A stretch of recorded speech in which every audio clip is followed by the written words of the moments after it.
They better ignore the activists. Meanwhile, a Democratic insider sharing his secrets with the New York Post about voter fraud and fixing mail-in ballots, saying, quote, "This is a real thing. And there's going to be a war coming November 3rd over this stuff. If they knew how the sausage was made, they could fix it." Maybe that's the point of this story. Joining us now, the reporter who got the interview, John Levine. John, first off, what made you convinced that this guy was for real, or this person was for real?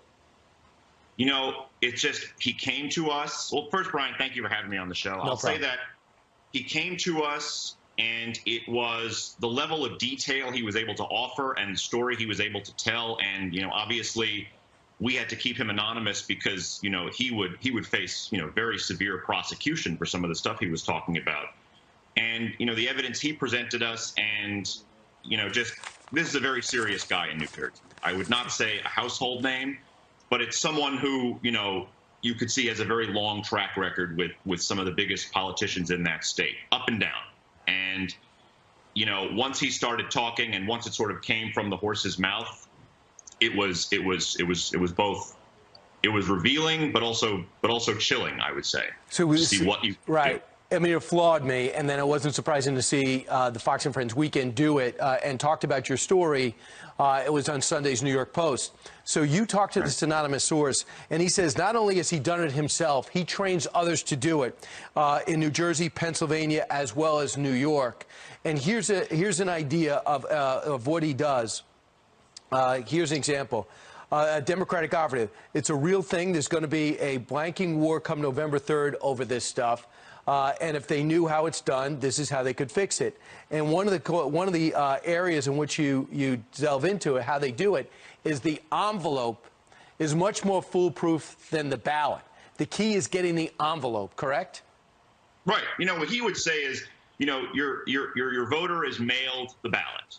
And then once the ballots go out, they just fan out and they knock on doors. And they convince people to hand over completed ballots, which you might be thinking, well, that's crazy. But he laughed. He's like, well, you know, that's easier than you think.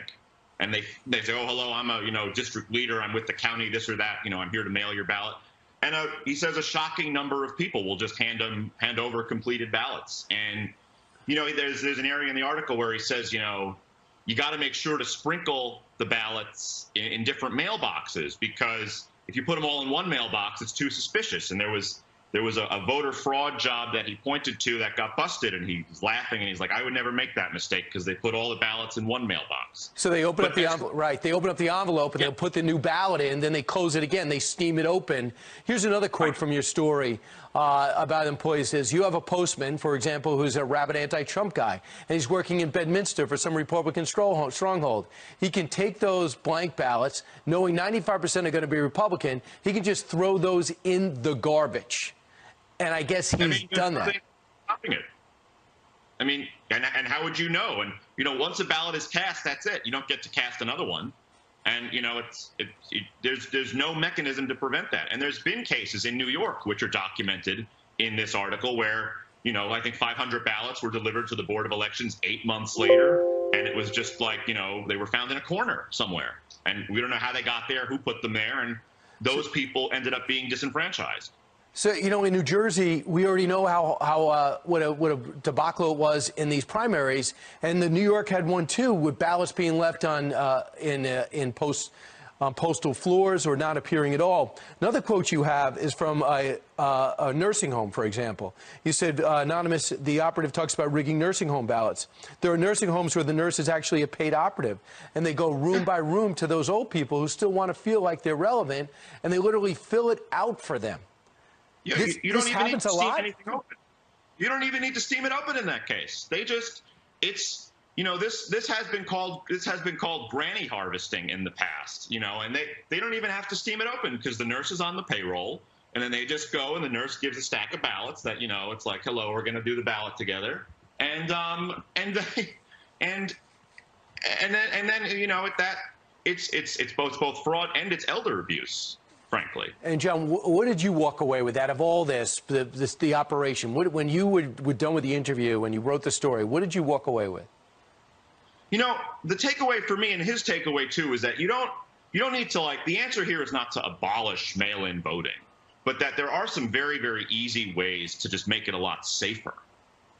things like having a watermark or barcode, or just, he was saying how, treat a ballot with the same security you treat the money. I could never take a $20 bill and put it into a copy machine and come out with a new $20 bill that I could just go spend at the store, because that's a one-way ticket to jail. Treat a ballot like that. Put security features like that in. Right. Make it as secure as the money. And just voter education. Don't hand your ballot to a random person that knocks at your door saying they can deliver it for you. Do it yourself. Read this story, and you'll no longer say election fraud's impossible, and it's so alarming. John, good job. Thanks for bringing this forward. Thanks for having me, Brian. All right, still ahead. Forget math or English. California could soon require students to learn the four